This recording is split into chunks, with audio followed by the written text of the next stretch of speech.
பாரோர் தினமும் தேடியே வந்ததால் பாதை மாற்றி வேறிடம் சென்றாய். பாரோர் தினமும் தேடியே வந்ததால் பாதை மாற்றி வேறிடம் சென்றாய். பாங்குடன் வாழத் தனியிடம் தேடி பார்த்திபனே அடர்வனம் புகுந்தாய். பார்த்திபனே அடர்வனம் புகுந்தாய். செல்லும் வழியில் கண்ட அகத்தியர் சொல்லும் அறவுரை பல கேட்டாய். செல்லும் வழியில் கண்ட அகத்தியர் சொல்லும் அறவுரை பல கேட்டாய். இல்லம் அமைத்து வாழ்ந்திடவே பஞ்சவடி செல்க என்று அவர் உரைத்தார். இல்லம் அமைத்து வாழ்ந்திடவே பஞ்சவடி செல்க என்று அவர் உரைத்தார். பஞ்சவடி தன்னில் தந்தையின் நண்பர் பறவைகள் கரசர் ஜடாஜுவைக் கண்டாய். பரிவுற்ற அவரின் துணையை ஏற்றாய்.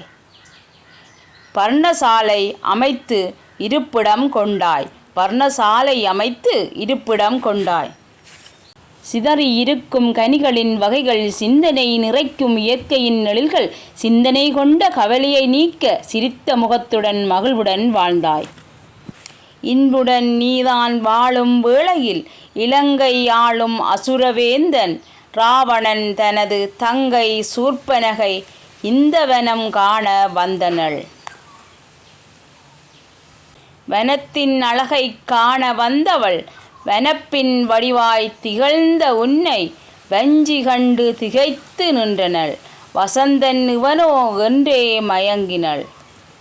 அமராவதி வாழ் தேவர் தம்மை அஞ்சி நடுங்கிடச் செய்தோன் தங்கை அழகிய பெண்ணாய் உன்னிடம் வந்தாள். அகத்தின் ஆசை தெளிவுறச் சொன்னாள். அன்பு துணைவி உள்ளாள் எனக்கு அகத்தின் ஆசை அடக்குதல் நன்று. அதுவே நன்மை உனக்கு என்று அறிவுரை கூறி அவளை தடுத்தாய்.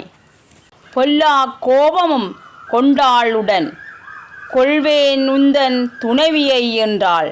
வல்லரக்கி மூக்கினை இளையோ நரிய கல்லும் கரைய கதறி மறைந்தாள்.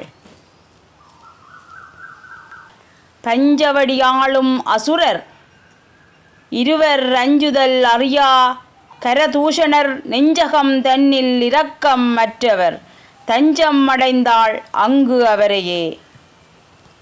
தங்கை என்னும் உறவு கொண்டவர் தங்கையின் நிலையினால் வெகுண்டு எழுந்தனர். ஓங்குரு படையுடன் தேடியே வந்தனர்.